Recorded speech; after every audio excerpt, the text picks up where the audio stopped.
Early selections: The Codex Affair.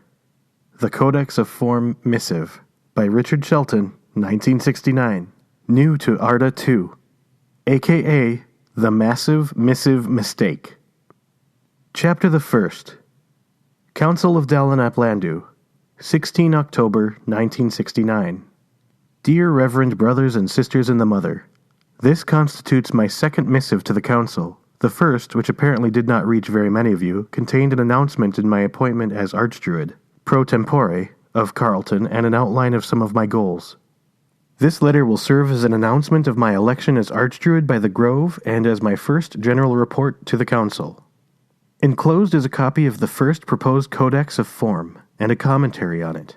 As you can see, it is primarily the previous resolutions of the Council, together with regulations designed to improve communications. There are, however, 3 new major provisions.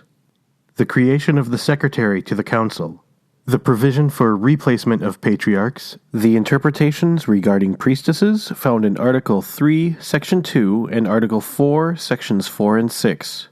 The commentary gives explanation and justification for most of the important measures that have no established precedent.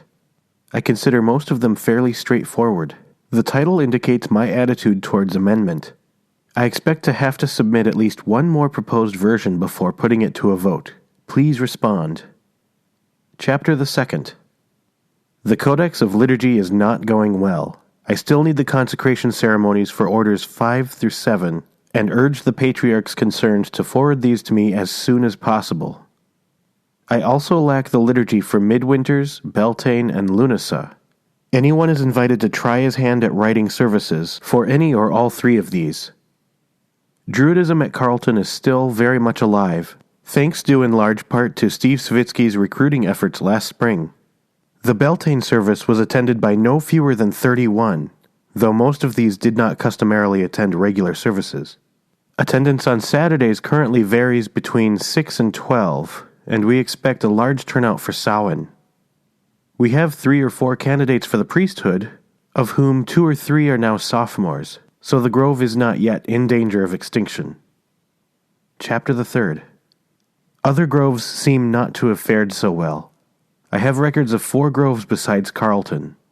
Those of Rapid City, South Dakota, Vermilion, South Dakota, Makajawan, Wisconsin, and the City of New York. All of these are mentioned in David Frangquist's report of April 20th, 1966, but aside from this, documentation is poor. I have no other reference to the Rapid City Grove at all, and only an announcement of the founding of the New York Grove. And while the founding of the University of South Dakota Dynamitum at Vermilion is well documented, the Grove seems to have vanished. The university knows nothing of the Druids, nor D. Wesley Hubbard, nor of Anne Balouf. Similarly, I have lost all track of Leonard E. Helding, the only priest consecrated at Makajawan. To the best of my knowledge, none of these groves now has a third-order priest in residence. In light of this, I must consider all of them currently inactive. Any information concerning any of them will be appreciated. A minor calamity transpired this summer.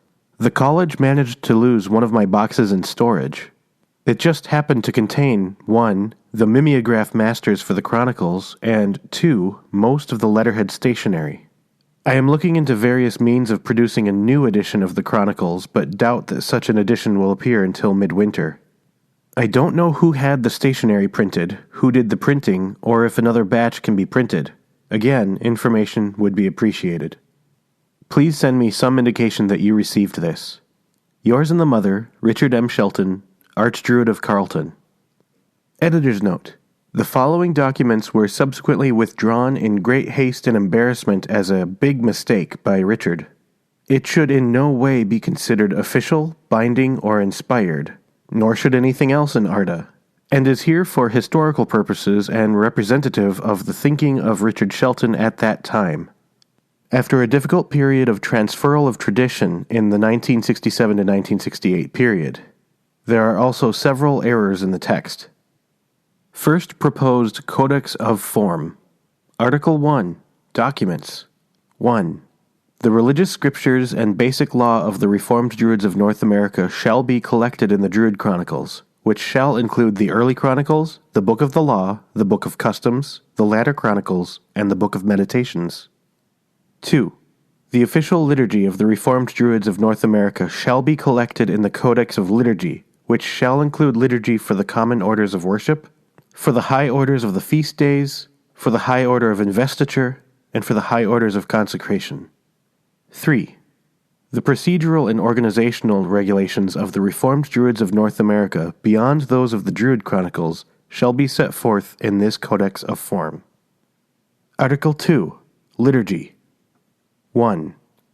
Any religious ceremony performed by a priest or priestess and utilizing the official liturgy adopted by the Council of Dalon Landu shall comprise an order of worship, of which there may be distinguished two types. 2. The common order of worship, for use at regular services, and 3. The high orders of worship, for use at services celebrating special religious events.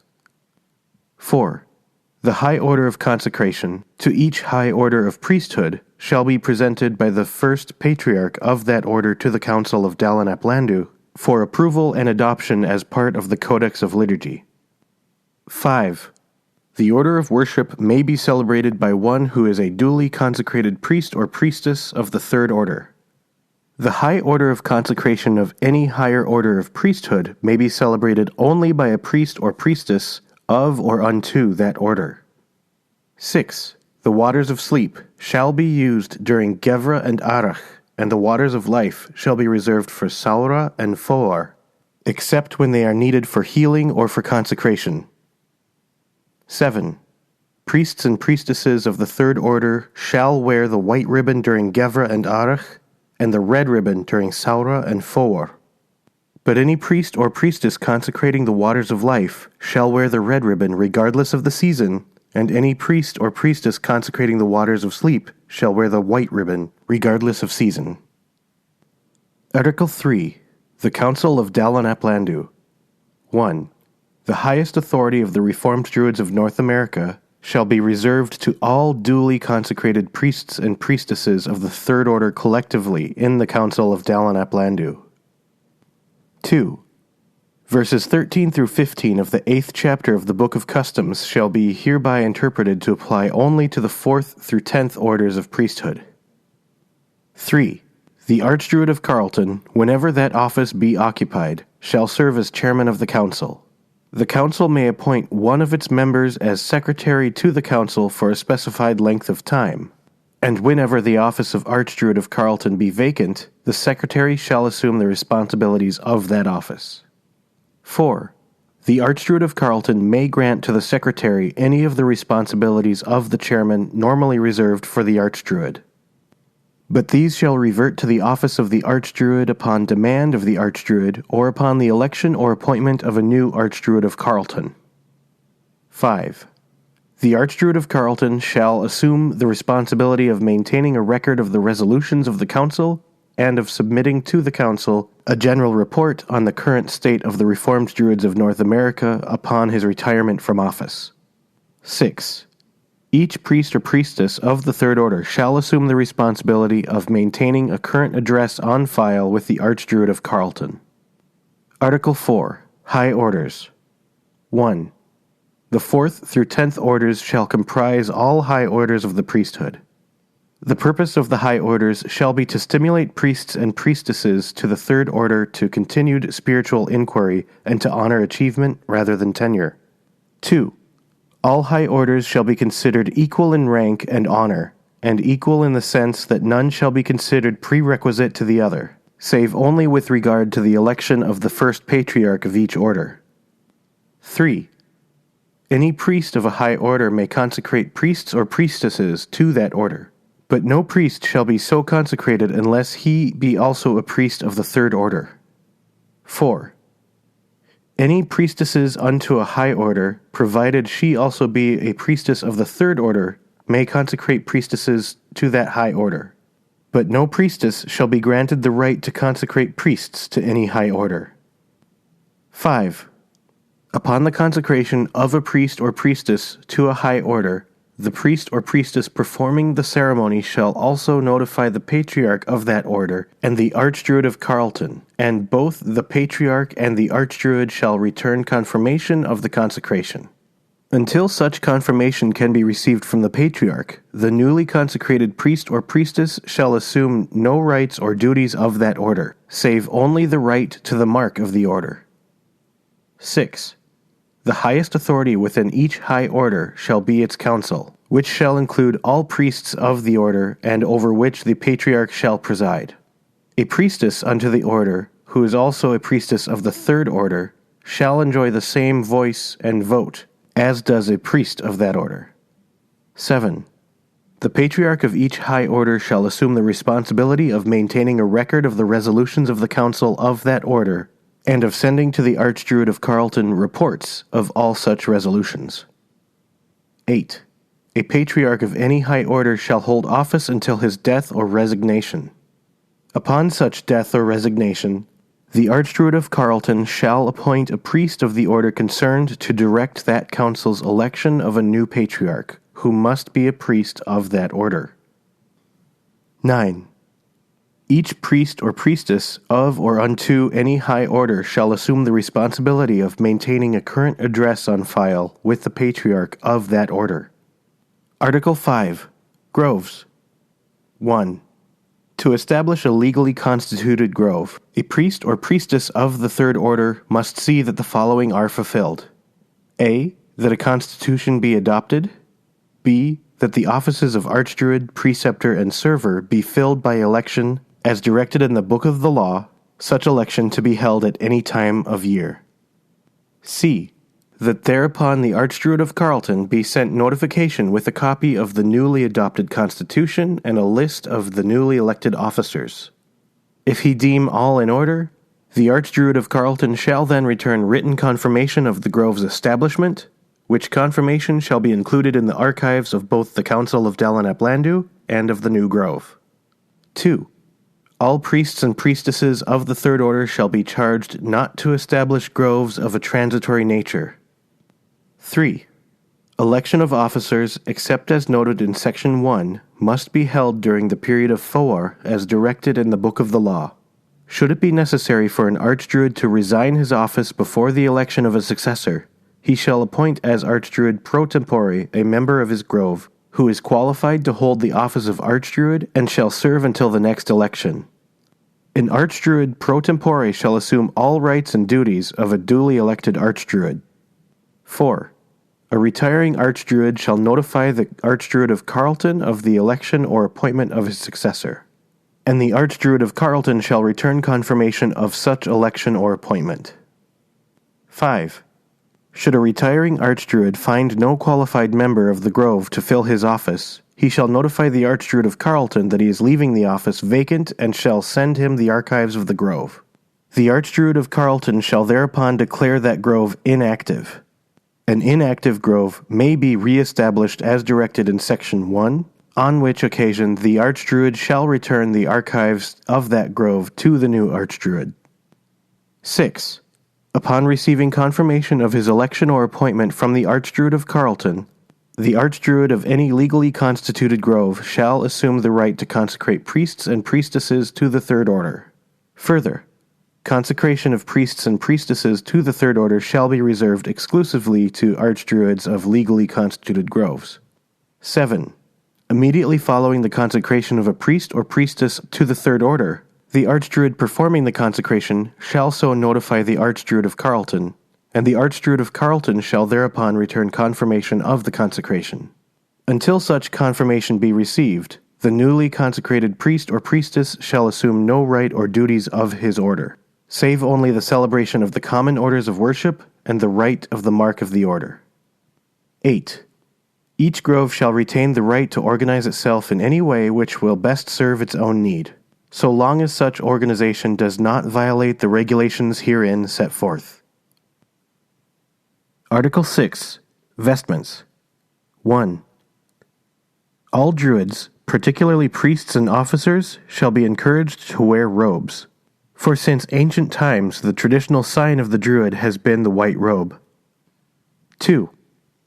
A patriarch and only a patriarch may wear a black robe, in honor of the first patriarch.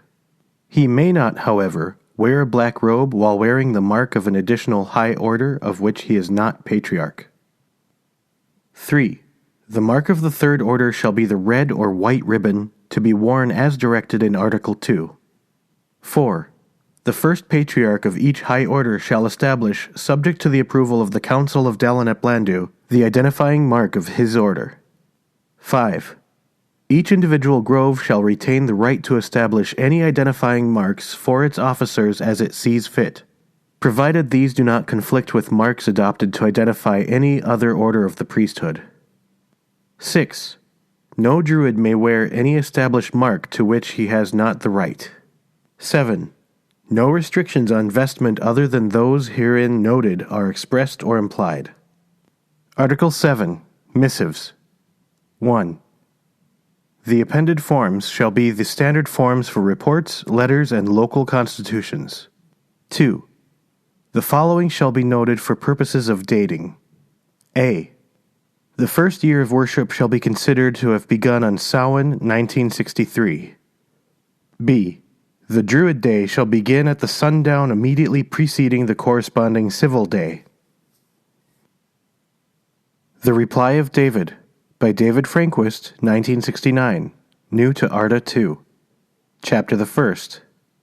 Council of Belanos and Dalon ap Landu, 23 October, 1969. Dear Reverend Brother and the Mother, Mr. Shelton, I am aghast. When I first received your letter this summer, I ran to our Webster's Third in near panic. I must confess that the word codex was new to me, and I was afraid that you were actually going to try to codify something. I found, however, that the only applicable definition in current use was a collection of unbound sheets in manuscript, especially ancient mythological or historical annals. I couldn't think of a more constructive undertaking for an archdruid. I was most friendly toward the idea of a perhaps slightly more organized collection of druid memorabilia. Besides, there was your assurance that it is not my intention to inflict a strict procedural or liturgical code on the Reformed Druids, as if you or anyone else could. However, I now cannot reconcile that statement with the official liturgy of the Reformed Druids, or the procedural and organizational regulations of the Reformed Druids. It does not matter how the sentences end. The phrases themselves are totally foreign to anything I ever knew of the Reformed Druids. There are some constructions in the proposed code which have a slightly druidic, ambiguous flavor. Any religious ceremony shall comprise. But I am not encouraged by the fact that I suspect that you did not intend them that way. Before I left Carleton, those of us who were around when this all started, I hesitate to say founders, often wondered aloud what would happen in the future to Reformed Druidism. Much of what was delightful about it was unsaid. There was a tone or mood to all the Druid proceedings. Everyone understood it fairly soon after becoming part of the movement. It didn't have to be explained. I fear, however, that during the discontinuities which the Druids at Carleton seem to have suffered in the last couple of years, of which I have only seen second-hand reports, there may have been a confusion of some of the more intangible values. I am therefore going to try to deal in some of the specifics which have gone unstated in the past, but which I now hope will clarify your original intentions. Naturally, what I say here is my own opinion only. I hope that it is also the opinion of my associates in the Mother. Chapter the Second. There is one thing in your codex about which I am in complete agreement. That is your interpretation of the role of priestesses. Your alternative system is probably closer to the actual practice in 1966, but we were then in a period of transition. A bit of historical background might be instructive here. When the RDNA was first formed, women's dormitory restrictions at Carleton were considerably more severe than now. It did not seem conceivable that a candidate for priestess would have the remotest opportunity to engage in a vigil. Consequently, an alternative path into the priesthood was established which did not require a vigil, and so that women would not be stuck at the second order. Unfortunately, some priests, particularly David H. Fisher, developed the opinion that priestesses were forever doomed to be second-class status. I am enclosing some correspondence from David on the subject. It is too bad that I did not retain copies of my letters to him, but I think that even one side of the conversation should be enough to convince you of the strong feelings involved on both sides. The result of all this controversy was a series of compromises and never any clear interpretation. Yours is perceptive and just. I do not, however, feel that the matter of priestesses should be put to a vote. The question which is now at stake is whether or not a priestess who has vigiled can vote in the Council of Dalon ap Landu. Can they then vote on this question itself? Once that is decided, there is no need for a vote. My own position is that priestesses have always, by right, been members of the Council, and that the Council does not have the power to exclude anyone from its membership once admitted. Excommunication anyone? I therefore recognize your interpretation as a decision from the chair, which is not subject to appeal. I will refuse to recognize any resolution of the Council on which priestesses are not permitted to vote. Chapter the 3rd. There are not, and ought not to be, established religious scriptures and basic laws of Reformed Druidism. As far as I am concerned, the chronicles are not closed. Naturally, while I was typing all the stencils, I was in no mood to waste my time on anything which I did not feel was stylistically inappropriate. I would also warn anyone who wishes to add to them that if the additions are not consistent in the style with the rest, the whole may be damaged. I also reserve the right, as bearer of the title Chronicler, to consider apocryphal anything I don't like, but I see no reason for spelling out the contents of the chronicles as if we were setting up some sort of holy canon. I am disturbed by all this confirming nonsense. You may feel that it will improve communication. It will not. It will only cause everyone to ignore the Archdruid of Carleton. It is red tape, pure and simple. As a veteran of 3 years in the Army and currently a civil servant, I think I can speak with some knowledge on the subject of red tape, and I know it when I see it. Chapter the 4th. The following points are worth keeping in mind. The only authority in any higher order is the Patriarch. It was never intended in any other way. He is the only one who can select new members of the order, and he must give his okay before the consecration, according to the intention of the resolution on 26 May 1964. The Patriarch alone decides the ceremonies for his order. He needs the approval of no one to establish the first one or to change it whenever it strikes his fancy. Whenever anyone is consecrated a priest, priestess, that's it, baby. There's no waiting in Reformed Druidism for the official shingle to arrive from the national office. Anyone who has made it through the all-night vigil has the right to be a priest then and there. By the way, just what are these rights and duties of the higher orders that aren't going to be assumed until National gives the okay? There was never intended to be any kind of official liturgy in Reformed Druidism. Only the ceremony for the Third Order is fixed, and that only for reasons of nostalgia and continuity in what is the most important office in Druidism. Besides, it does happen to be the one area which is the proper business of the Council of Dalon ap Landu.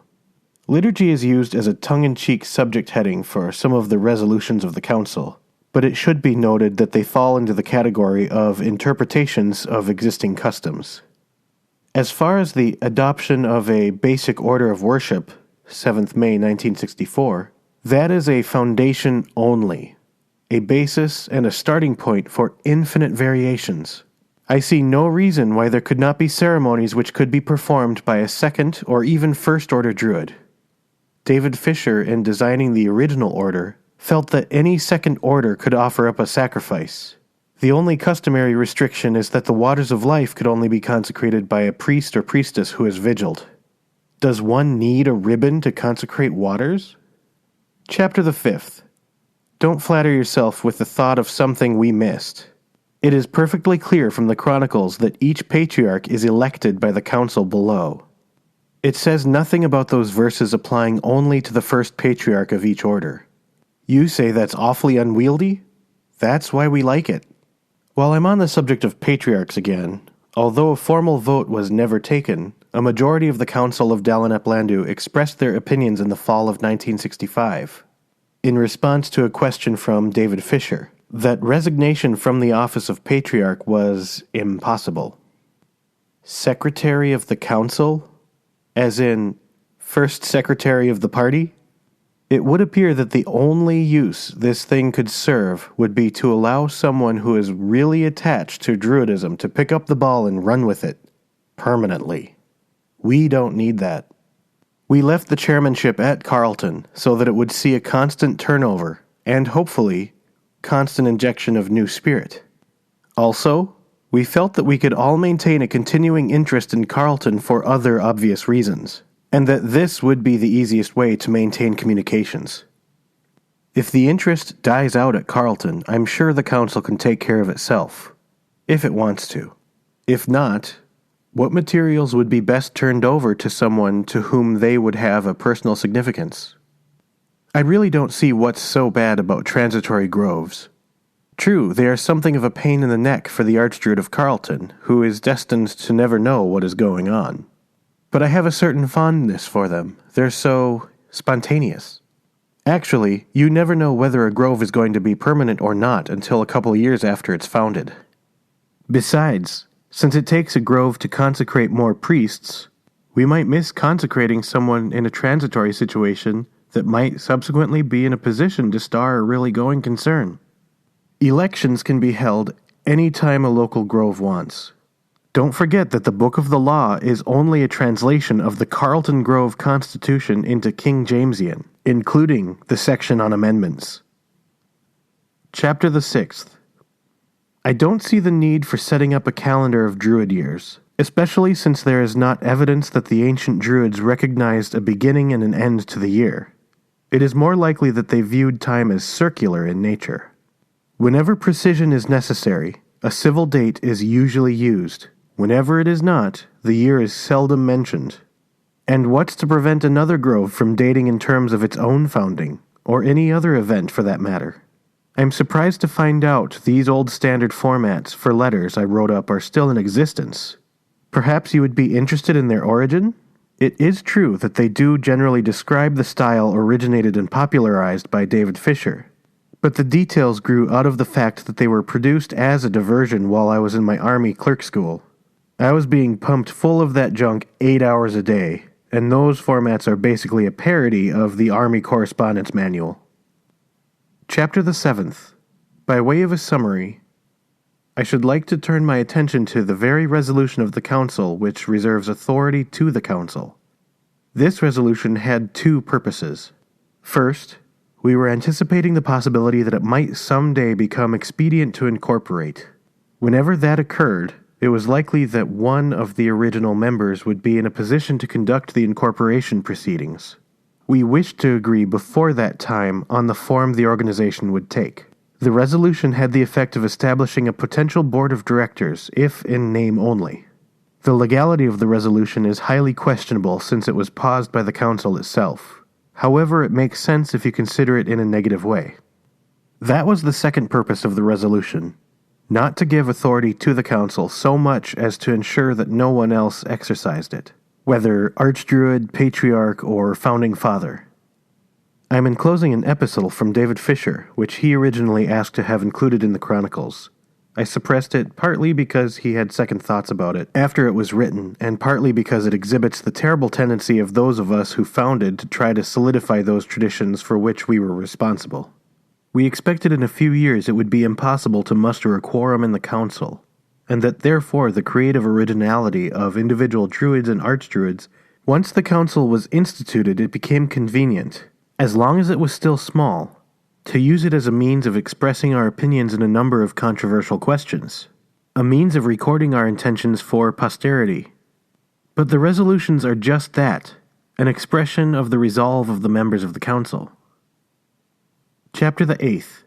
Now that I have made my tirade, it occurs to me that I may have misunderstood you completely, and that I am only furthering the cause of misunderstanding by attacking your codex so violently. It is possible that you intended it all as a parody of organization, but if that is the case, you might take my reaction as an indicator of your success. I suspect you were motivated primarily by a desire to bring a bit of organization to the Reformed Druids, but that's what it's all about. Reformed Druidism is a statement that religion has a tendency to become organized religion, which then becomes organization devoid of religion.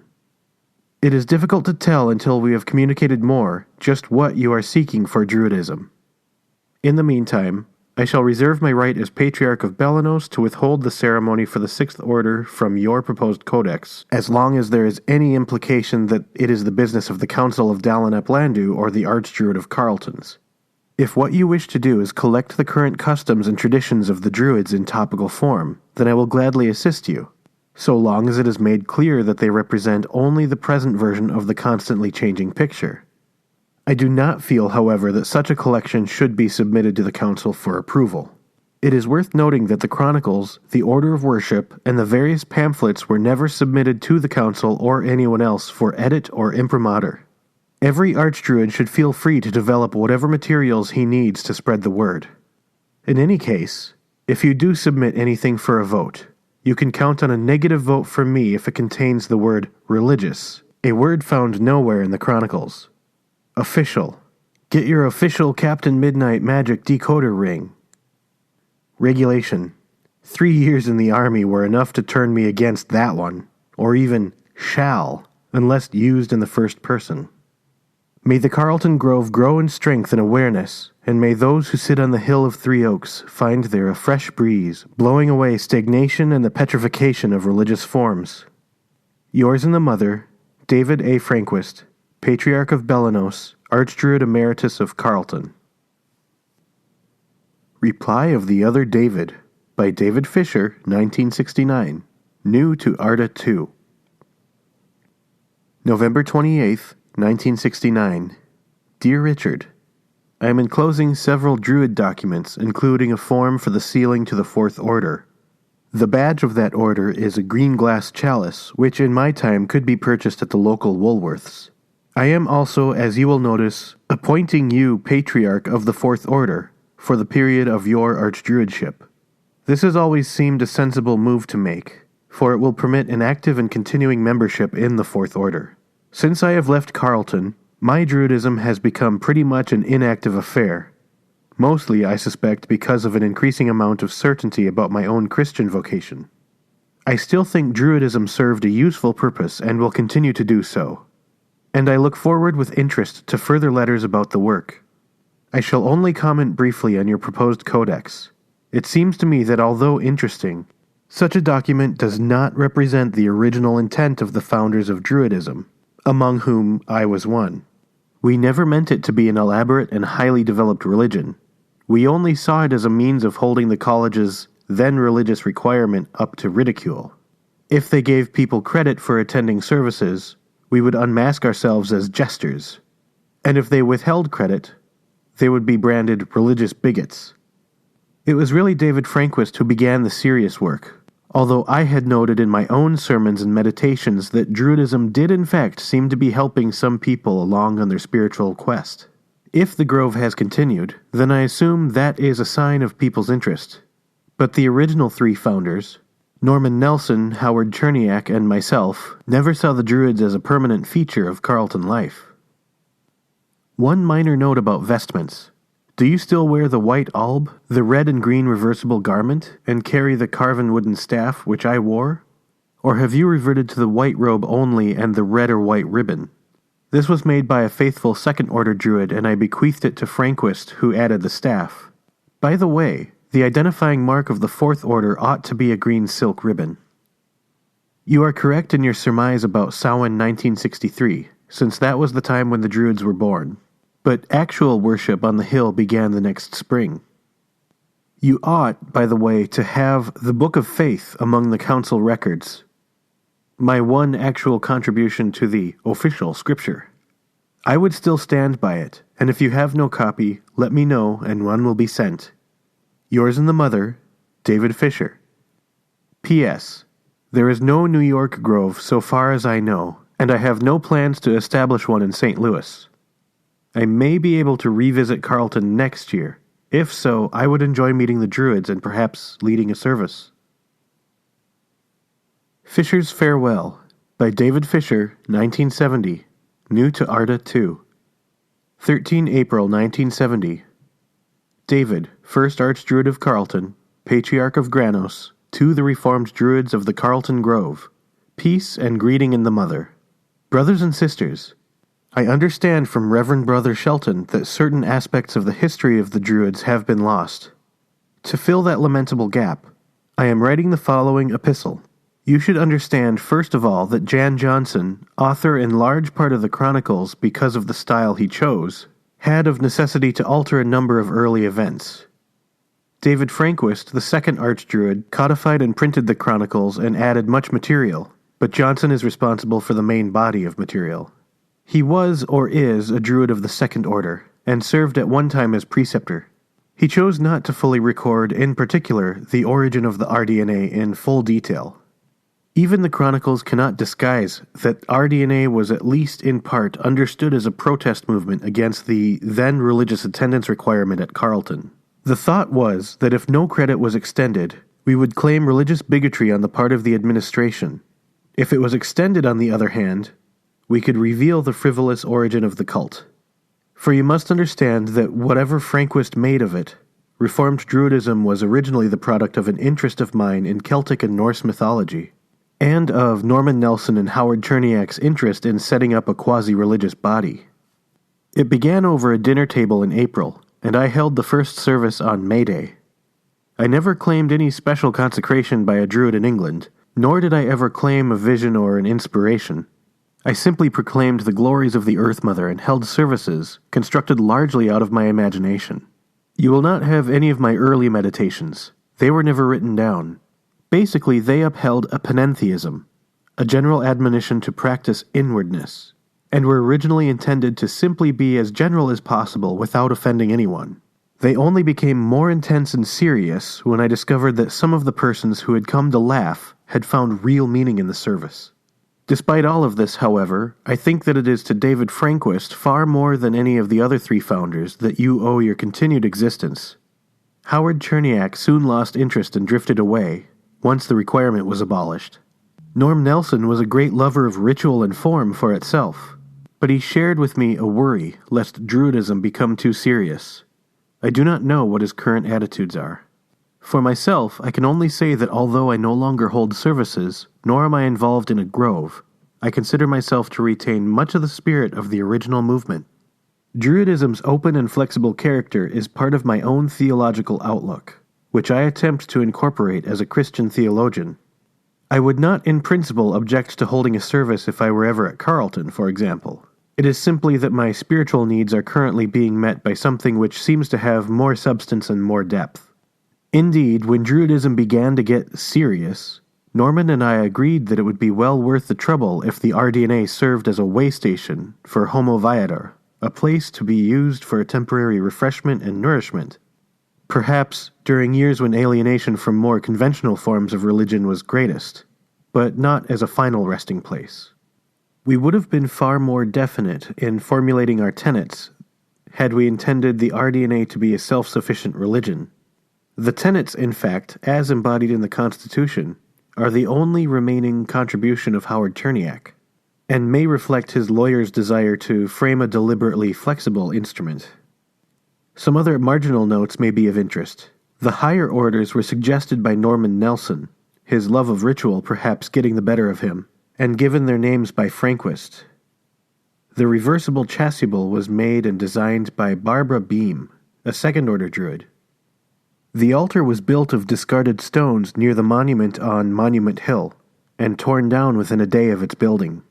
There are other sidelights that I could add, but I think this forms the substance of what I had intended to say. If you have the time, I should appreciate hearing from as many of you who care to write to me as what the RDNA means to you. As founder, I feel a certain responsibility for all Druids, and your current ideas would greatly interest me. Finally, as Patriarch of Granos, let me mention that any of you who feel especially called to the work of healing, whether in a physical or other sense, and can journey to St. Louis, will, upon due thought, be welcomed by me to the Order of Granos. Blessing and peace, hope and joy from the Mother Earth, the ground of all life, be and remain with the Druids of the Grove of Carleton. David, Patriarch of Granos, 13 April 1970. The Polite Refusal, by Richard Shelton, 1970. New to ARDA 2. April 7th, 1970. Dear David, many thanks for your letter of 28 November and for the assorted documents enclosed therewith. Since overseas mail is not often returned if undeliverable, I had no idea whether my missives were getting through. But I see that the most important did. Please let me know whether the St. Louis address will be relatively permanent. I am returning the copy of the Fourth Order Consecration Service since I have what seems to be the original in the archives. I do not, however, have the Book of Faith, so the proffered copy will be welcome. The red and green reversible vestment is indeed still in use, although the staff apparently fell by the wayside some time ago. It would be an interesting custom to revive. Stephen Savitsky, 7th Archdruid, never one for ceremony, would throw the robe on over whatever he happened to have on at the moment, but I usually wear a white alb under it and have lately taken to wearing a cope-like robe under it. It is unfortunately a bit weak about the hems, and I argue with myself periodically whether I should tamper with such a relic and restitch them. Who, by the way, is the faithful Second Order Druid that created it? The Codex has not been received well. Looking at it now, I see that it is much too stringent, and, as Frangquist has suggested, it really doesn't accomplish what I had in mind, i.e., improvement of communication. Some of what has roused much ire was intended to do just that in order to ensure response. But most was due to the fact that a lot of tradition had not survived at Carleton. We suffered a break in the chain of archdruids during which much was forgotten. At any rate, the Codex will be withdrawn. Though cognizant of the honor that you have done me, I must decline to patriarchate.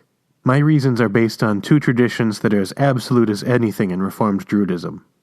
One, that the patriarch of any given order is chosen by the council of the next lower order, and two, that within any high order the patriarch wields absolute authority. In light of two, I recognize your right to resign and will convey your resignation to the council if you so desire, although I would do so with great unwillingness, and would counsel you rather to maintain your well-deserved office and title. However, I cannot accept the patriarchate from any but the council. Similarly, I shall not claim Fourth Order priesthood unless I am actually consecrated to the order or am created patriarch by the council. There is a further difficulty in the implementation of your directive, and that is simply that, inasmuch as the patriarch holds absolute authority within his order, no human force except the patriarch himself can require that a patriarch resign. Steve has suggested the possibility of abolishing the patriarchate and attaching to the office of Archdruid of Carleton the position of pseudo-patriarch with the desired properties, but I doubt that such a radical change is either necessary nor desirable. The principal difference between the current arrangement and your proposal, with the logical extension to the higher orders, is that the former forces priests of the higher orders to seek out new priests for elevation, while the latter makes the propagation of the order virtually automatic. Since the high orders are not yet in grave danger of dying out, the former seems preferable in that it requires more effort on the part of the older priests and that it encourages paths to cross more often than would otherwise be the case. And I think that druids are mobile enough to make the current arrangement work. Having said that, I hardly need add that, should you be able to revisit Carleton, you would be more than welcome. Yours and the Mother, Richard Shelton, Archdruid of Carleton. Apology for Simplicity by David Fisher, 1970. New to ARDA 2. Reformed Druids of North America. Patriarch of Granos, i.e. David Fisher to Shelton.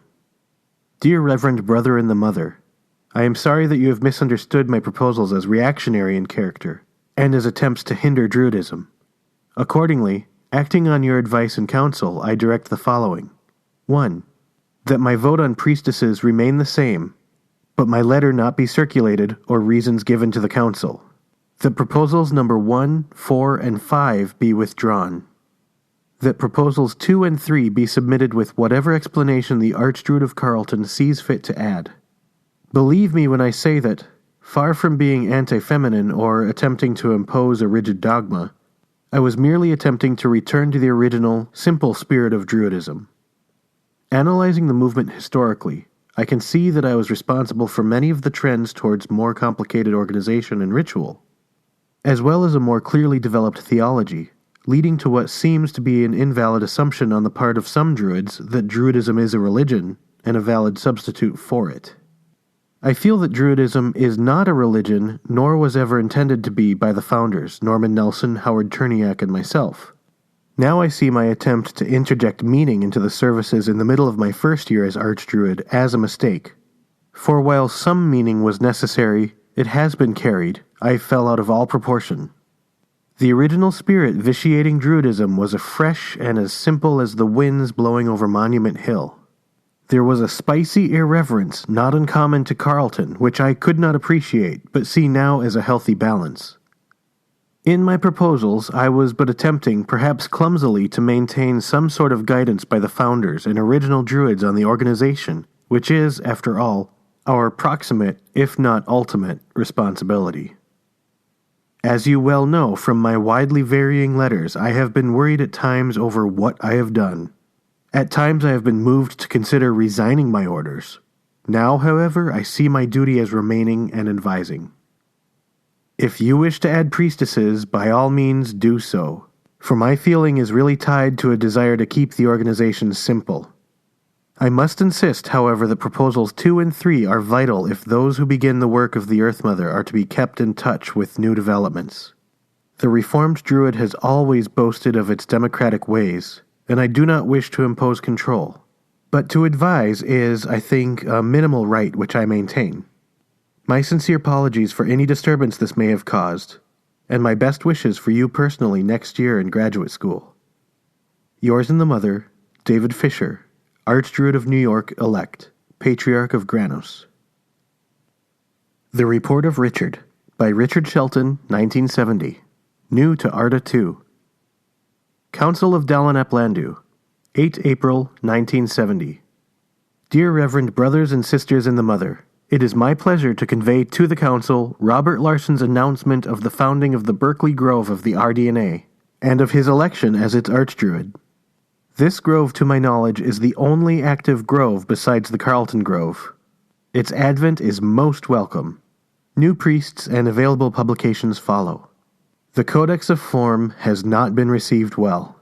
One reason for this is undoubtedly that my reconstruction of original practices from the tantalizingly incomplete archives were wide off their mark. But the paramount reason lies simply in the conception that the Codex is a codex, i.e., as a codification of material included therein.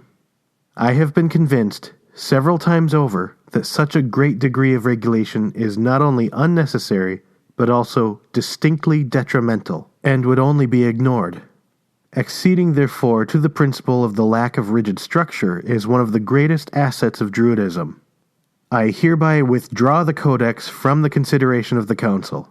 Neither do I intend to develop a codex of liturgy, inasmuch as I myself would feel unnecessarily fettered by a fixed liturgy. On the other hand, a collection of tradition and of liturgy to be observed at the priest's discretion would be useful in the administration of a grove or mission. Further, it is my firm conviction that candidates for the priesthood should be thoroughly schooled in the history and traditions of the Reform, and such a collection would expedite matters considerably. It is this, then, that I shall direct my efforts. Finally, I direct your attention to the enclosed proposal concerning priestesses. The proposal, submitted by Robert Larson and myself, seeks to abolish the restrictions that relegate priestesses to what Mr. Larson has called second-class druidship. These restrictions, which have no foundations in the basic tenets, are difficult to justify and have left the priestesses in a rather ambiguous position. This we have tried to remedy. As to some of the specific provisions of the proposal, Mr. Larson writes the following. Women, Danu bless them, have been causing men problems since the first. It's time to resolve the situation of priestesses. As you are probably aware, the hours problem is not met with in most places, and I am sure that we can rise above our male chauvinism and accord them an equal place with priests if they want it. This proposal would also enable them to refuse equality if they wish, and leave room for consecration of a priestess unto a higher order without a vigil where problems are met. However, she could not be a third order without a vigil, nor could she perform the sacred worship, but only the duties of the order unto which she has been given until such time as she shall take the vigil if it is for her wish to become a third order druid. You will note that this rather wordy proposal maintains the special place that women have among us while training them to first-class druidship. Maintaining their special place by allowing them to be consecrated to a higher order without being a third order, it nonetheless encourages the vigiling and preserves the decision-making area of the Council of Dalon Landu to those who have earned it by vigiling upon the bosom of the Earth Mother, and have her find them worthy. As chairman of the council, I have the responsibility of maintaining the legality of its resolutions lest any of the future resolutions be jeopardized. Therefore, since the council has operated under the Directive in Customs 813 since its constitution, and since the council has never formally granted priestesses of the Third Order any voice or vote in the council, I must request that the priestesses refrain from casting ballots. Further, if the resolution is not passed, I cannot allow the priestesses to vote on any subsequent proposal until such privileges are granted them by the council. With that, I shall close, asking you to indicate your vote in the enclosed card. Yours and the Mother, Richard M. Shelton, Archdruid of Carlton. Note: the vote did pass unanimously among priests and priestesses who voted, and was the last to do so. See Records of the Council of Dalon Landu in Part 4 of ARDA. The Discourse of Thomas the Fool by Thomas McCausland, 1970. Carlton Apocrypha only. Invocation. O Granos, hallow this thy essence by thy renewing power and by the way of the many yet one paths. Cleanse us, purify us, remind us that this thy essence is also ours, and as thou art many yet one, so too are we. Show us thy all-penetrating wisdom, and prepare us to receive thee as fully as thou hast received us. Text. I am the wind which breathes upon the sea. I am the wave of the ocean. I am the murmur of the willows. I am the ox of the 7 combats. I am the vulture upon the rocks. I am a beam of the sun. I am the fairest of plants. I am a wild boar in valor. I am a salmon in the water. I am a lake on the plain. I am a word of knowledge. I am the point of the lance in battle. I am the god who created in the head the fire. Who is it who throws light into the meeting on the mountain? Who announces the ages of the moon? Who teaches the place where couches the sun, if not I? Discourse. Often it is that the archdruids do read this ancient mystery. It is indeed one of the greatest treasures we know, for it came verily from the ancient sage druids who pleasured the earth in younger times. But who among you have verily heard this ancient mystery? Oft it seems that these lines refer to the All-Mother, for she is truly all of these and more. But what is the mystery there? Not mystery, but shining fact. No, the mystery is not the Mother, nor is it Baal, for this mystery is even more secret than he, though he knows and speaks it. Verily, I am that mystery, not the Mother, not Baal, but I. How is it that I came to be all these things? I am the God who created in the head the fire. It is there. Look and understand. Who else could it be, if not I? Now there may be some among you who would agree and would say that this was so. For ultimately Baal and I are one. How deceived they are! While I am, Baal is not. And there is no touching of these two. No, not oneness, for Baal is not to have oneness with. Baal is not. Understand this. It is only delusion which lends you to believe in him and the Mother. Verily, a poor hoax it is. Now listen carefully so you can understand. Baal is not, for he is invented by man. He was invented to give man the freedom to relax in man's creation. If Baal is great, how much greater is man, the creator of Baal? Nothing more than the highest spirit of man is Baal. And though that seems most wondrous, it is but a poor hoax. Baal is not great, for he needs existence and non-existence. He is all and nothing.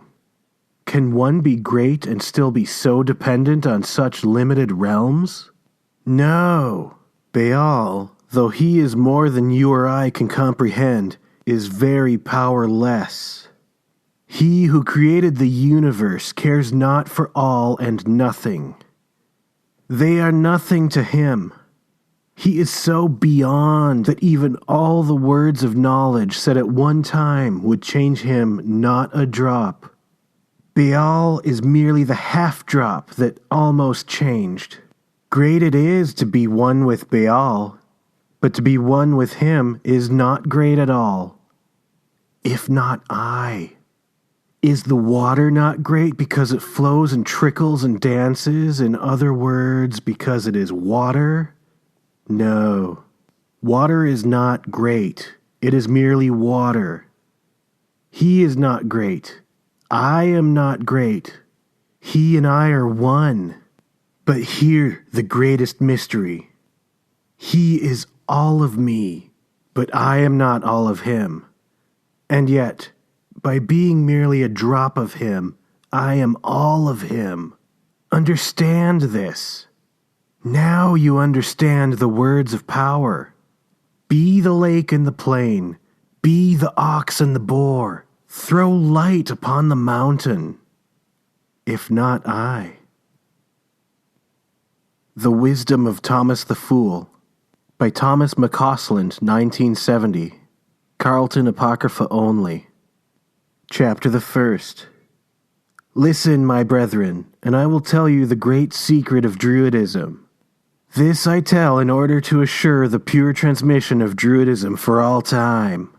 Many of you there are who have the spirit of the mother burning brightly inside of you, and yet, lacking a priest, must let this fire die. Hear and understand. Here is the great wisdom known to all the Druids of old. Here is the one wisdom you must grasp if you would stay on the bosom of the Earth Mother forever. Chapter the 2nd. The great secret of Druidism is this. All the powers of the Mother are yours if you but learn your true name. Even if you are but of the first order, no secret shall be hidden once you learn this great secret. The way is hard. The 3 ways of day and the 1 of night must be traveled. The wisdom of the waters of life must be heard. What are these 3 ways of day? The way of the rising sun, the way of the setting sun, the way of the sun at zenith. What is the wisdom of the waters of life? The wisdom of ice, the wisdom of steam, the wisdom of water. Yet it is not in the 3 ways of day that your true name dwells, nor in the wisdom of the waters of life. Neither is your name of the Mother or of Baal. It is of them both, and of them not at all.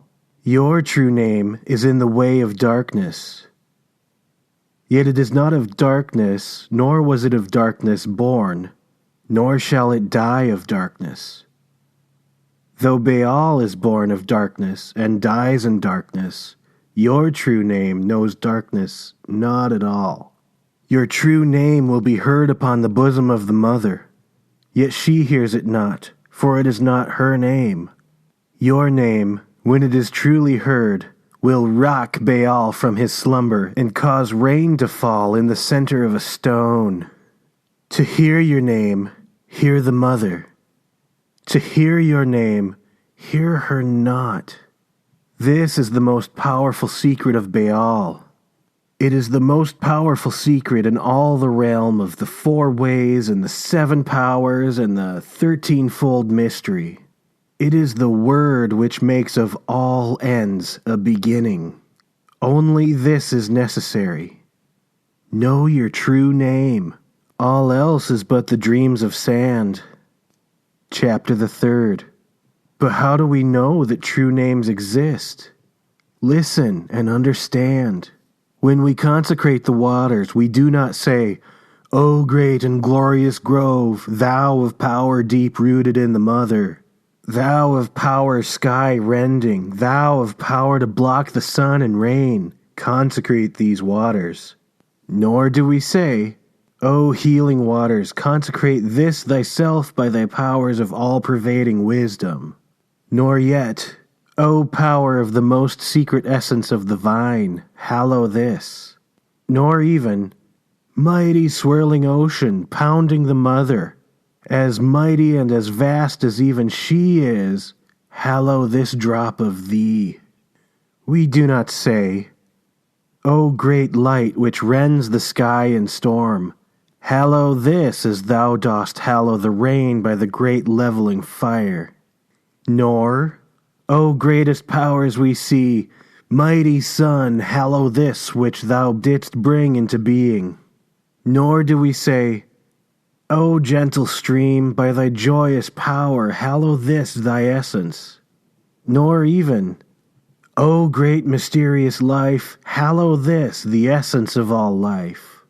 Verily, all this is great wisdom, and I did tell you that this wisdom consecrates not even the water of man's dreams. But if one says, Dalon ap Landu, with the knowledge of the power of it, truly the whole universe will be forever consecrated. Understand the 13-fold mystery, and then understand how much more powerful is the knowledge of your true name than the knowledge of the names of the mother. Your name will consecrate even Baal. Brethren, hear your name. Listen every moment, for the wind and the waters and all that dwell upon the earth mother speak all the names that are. Only by continual vigilance will ye hear your name when it is spoken. Baal knows your name. The mother knows your name. The patriarchs know your name. And ye with every breath speak your name. Listen and understand. Your every breath speaks your name. Great is this secret. I pay for the carrying of it with my very life. Hear and understand. Listen always, for the mother will speak your name the moment before it is expected. Only by constant vigilance will ye be prepared. Chapter the 4th. I pray that the mother will act kindly towards one such as I, who must tell these lies to those who would truly seek her. The wise will hear me not. The dull will hear me not. Only those who vigil will hear me, and maybe even they will not hear.